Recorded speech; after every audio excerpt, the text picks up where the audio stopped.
right. I know you've all been sitting here for half an hour already, so I'm going to try to involve you in the first couple minutes of this presentation. So be ready. It's a little hard to see, but I'm going to ask you to do a little participation. So I'm Lana, and I'm the Chief Operating Officer and Innovation Counsel at Conservation X Labs. And I've been personally working on the question of scale for over 20 years.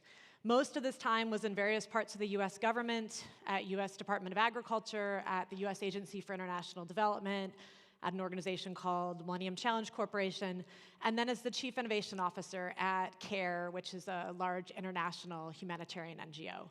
I have tried to scale everything from airtight food container bags for grain, to orange-fleshed sweet potatoes, to digital payment systems, to solar home systems, and vaccines. And let's just say this journey was, well, difficult. But I have two girls, and every day they remind me that we have to figure this out because we only have one planet. And so 2 years ago, I came to Conservation X Labs. And for those of you who don't know Conservation X Labs, we are a stubbornly optimistic technology and innovation organization whose mission is to prevent the sixth mass extinction. We look at the root causes of extinction, run challenges that tap into the global community of amazing humans, like all of you, to find and scale solutions. And we invent some of our own technologies, like the NABIT, which is a handheld molecular diagnostic device that will tell you the presence or absence of a pathogen or species in under 30 minutes. And then the Sentinel, which there's a number of sessions today you can learn more about, and I'll use as a brief example later on, as well as open source platforms like WildBooks, run by the WildMe lab of CXL. So wearing both my hats, the Chief Operating Officer and Innovation Counsel hat at Conservation X Labs, I think about scale literally every day. So today, I want to go on a journey with you that will try to build on what you just heard from Shaw and lift up some principles and strategies from the other sectors that aren't conservation in terms of how, as a sector, we've tried to tackle the problems of scale. So first, back to the basics. When we say scale, what do we even mean? We use this term a lot, but when have you scaled? So let's say you have a solution that can increase the effectiveness of a single park ranger by 10 times. There are over 300,000 protected areas globally. So when has your solution scaled? What do you think? Anyone in the audience want to opine? When has your solution scaled if you have 300,000 parks? 10%? I heard 10% over here. Anyone else? 2%? Okay. All right, so generally people that spend their lives thinking about scale say that you want to think about the majority of your target population or area. And why do you think about the majority? Because there's a couple of main reasons. First, it's quite likely a very different number from where you are today. And that forces you to really radically rethink your assumptions about financing and operations, all of the things that Shaw was just talking about. They're very different than if you're just thinking about an incremental increase in the distribution of your product over the next year. Secondly, we're in conservation, and we're here because we care incredibly deeply about this problem, so we want to solve it. If I have a solution that can make a field ranger 10 times more effective, I want to put it in the hands of every single field ranger. So if we go back to protected areas, if all protected areas were going to be radically better with my solution, then we want to figure out how to get it at least to 150,000 of these parks, at least half of them. And you want to then get specific. So like Shaw was saying, which protected areas? Am I focusing first on the best funded ones that maybe are most likely to have cash to fund a solution? The poorest? If you fill in enough detail about what you're thinking about in terms of this 51%, it helps you really start to answer some of the questions that Shaw was putting on the table.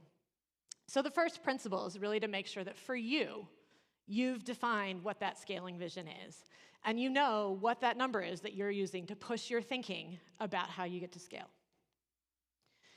The second step is to really think about who pays for it. It's not necessarily that there's one right answer, as you just heard, but you have to really have a hypothesis around that, because it's not an answer you can guess. You have to test it in all of the ways that Shaw's already covered, so I won't go over again.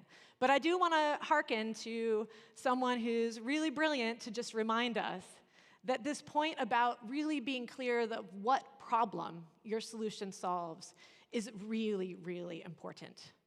And if you can't clearly say, this is the problem that I'm solving, then you're probably not going to be able to make the case to scale it. So in the management literature, there's a really smart man called Clay Christensen who used to talk about the job to be done. And there's a job to be done theory you can look up. I'll put the name of it on the slide in a minute. If someone's hiring your solution, what are they hiring it to do? So just in your own world, think about that for a second.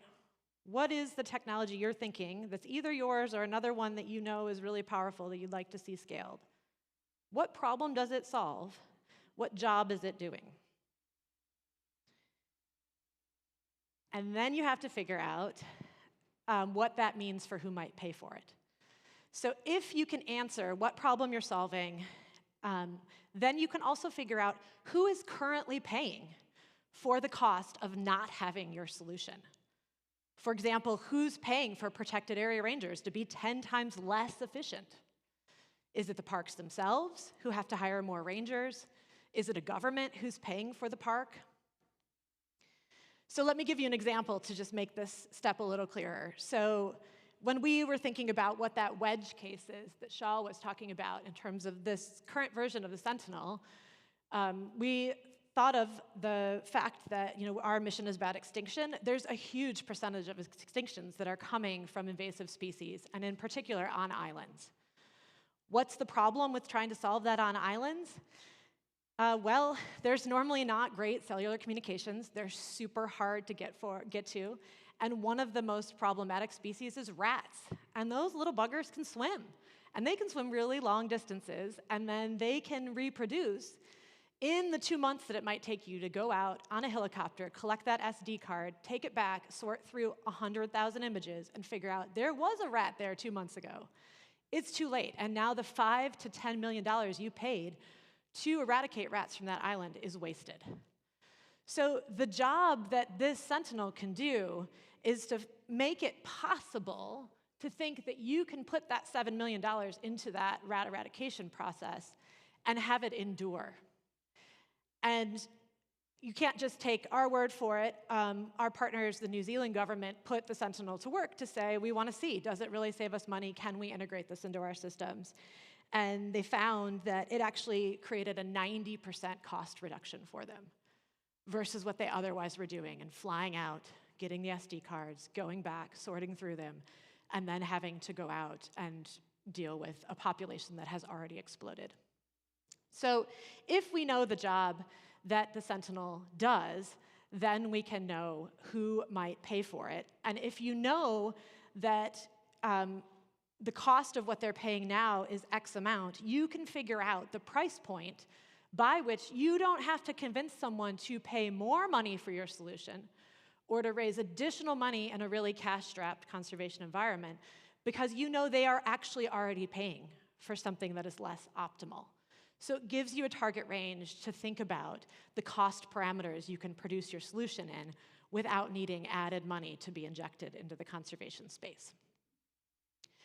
Okay, so I'm going to stop at that point about what you should be thinking about with your solution and switch to the sector. But I'm not going to do that before sharing at least these two resources that you're sort of handed when you show up at Conservation X Labs to read, and you're thinking about scaling something, which is you really need to do the value proposition testing that Shaw was talking about. And then you really need to think about understanding very clearly what the job your product is doing is and who is paying for it right now, so you can understand the ability of the sector to pay for it, the solution. Okay, so now stepping back, you've figured out your problem, you figured out who pays for it right now, even if they don't want to, because it's not optimal. And you have that hypothesis, therefore, for who would pay for it at scale. And now you just need to figure out how to get it to scale. the easy part, right? But there are strategies from other sectors that we could really, working together, figure out how to bring into conservation. So I'm going to share 4. So one of them is to really lift up and shine a giant spotlight on where we have a demand for a solution to solve a problem that we have. If we can come together and really all of the organizations who are currently payers for your solution could come together and say, we want this solution, and yes, we're going to pay for it, and communicate that they want that solution, it can start to have real ripple effects on your ability to get your solutions to scale. Here's an example. So back in the day when you could not Venmo or PayPal or Zelle or get your salary transferred to you directly in a bank account, it was a really important shift to get the entire financial system to move to digital payments and mobile money. But it was happening super slowly. There were missing pieces in the ecosystem, people weren't transitioning, and so an alliance was formed that brought together governments, fast-moving consumer good companies, international organizations who all said, we commit to shifting to digital payment systems. That created a clear market signal. They pooled their research into why this was an effective solution. They advocated together. They were supported. They funded together a secretariat that would help advise and support them in making this transition. So they all came together and said, we believe this solution is so powerful, we have to work together to make it happen. Could we do something like that around some of the solutions in the conservation space? Could we create these kind of alliances around technologies we believe are 10 times more powerful than what we have today and are worth scaling? Second thing we could think about doing and bringing from other sectors into the conservation space is advanced market commitments. So this is taking that last slide version of kind of an aligned alliance around scaling something and taking it to a greater legal stage of actually having contracts and commitments in place that say, if this thing exists at a certain price point, we will buy it. And in fact, we're going to sign a contract that says we will, which then gives you a real bankable signal to take to other financing. So for example, this has happened quite significantly in the health space around vaccines, as well as slightly closer to home, if you're tracking, there was a commitment around carbon removal technology where Stripe, Alphabet, Shopify, Meta, McKinsey launched a $925 million frontier initiative to guarantee purchases from companies developing permanent carbon removal. And they did that to stimulate new startups, to make it easier for organizations that wanted to move into that space to go to funders, to go to financing and say, look, if I build this, I know I have a market. So advanced market commitments enable you to bank the fact that you have a customer and could bring new financing into the conservation space. The kinds of more traditional financing you see in other sectors that hasn't existed really in conservation because it's too uncertain who would buy. It's too uncertain that there is a market, and there's not a great track record of things in conservation scaling. But we could fix that through advanced market commitments, which send that clear signal and could bring in the opportunity of new funding to conservation. Third strategy, economies of scale. So one of the challenges we know is that conservation is not swimming in cash. Price does matter. And generally, the lower the price, for hardware at least, you have to get to large production runs. The price difference of producing one of these technologies in-house versus producing 2,000 of them at a manufacturer is significant. You can reduce your price by at least 2/3, if not more, depending on what you're building. But to do that, you have to have the cash up front to pay that manufacturer to produce the 2,000 units, even if you're then selling them in batches of 10 or 100 over time, which creates a cash flow challenge. That cash flow challenge is not unique to conservation, but there are solutions that do exist in the conservation space and that we could bring more holistically to how to solve it. So the first is cost of good funds. In the green space, this was used to scale up technologies like LED light bulbs. in many municipalities around the world, where you have one initial infusion of cash. But then that cash is the gift that keeps on giving for a very long time, because you then take the savings that come from not having to pay the energy bills for those LED lights that you used to have to pay, and you put it back into the fund. Same thing if you're using it for hardware runs, production runs. Once you do sell those 2,000 units, even if it's 10 here or 100 here, you replenish the fund. And so a one-time injection in a cost of goods fund for conservation tech could help enable multiple conservation technology entrepreneurs to get to these larger production runs much more quickly than if they're just having to go around hat in hand and ask for a single donor to give them a lot of money to really make this leap wholesale. The other thing that's tried and true that many of you maybe you've even experienced if you've done AudioMoth or others is platforms like Group Gets, which allow multiple organizations to basically pool their demand, and then once you get to that certain level of production, then that order is placed. And it allows everyone to buy at a lower price. Kickstarter, Indiegogo, or other platforms that have various benefits and costs that you can use to also try to get around this cash poor starting point when you're facing the leap into production. So for all of us as a sector, is conservation fully tapping into these kinds of approaches to help our ecosystem of technology scale? And then finally, we have to get better about evaluating and lifting up our best-in-class solutions. So imagine for a moment you're thinking about buying a new refrigerator. What's the process you use to choose that refrigerator? Maybe you do some research. You consider features. You look at price. You look at reliability. Maybe you consider environmental footprint. So where do you go to get that kind of information? And are we making it easy for someone to make the same kind of choice in the conservation technology space? Are we making it easy for the funder that says, yeah, I believe that that technology solves a real problem, has a job that can be done, that needs to be done, but there's 10 of them, which one do I invest in? So we, I think, need the equivalent of consumer reports for conservation technology. We have a lot of inventories. We have a lot of spaces you can go and get the list of the 400 organizations doing some kind of smart camera trap. But when you are faced with having to either decide which one to fund or which one to deploy in your own programs, how do you pick? We have a lot of these inventories, but are missing the tool that other sectors have that allows you to know which are the best, and it can be the best for a few different use cases, but how are we lifting that up?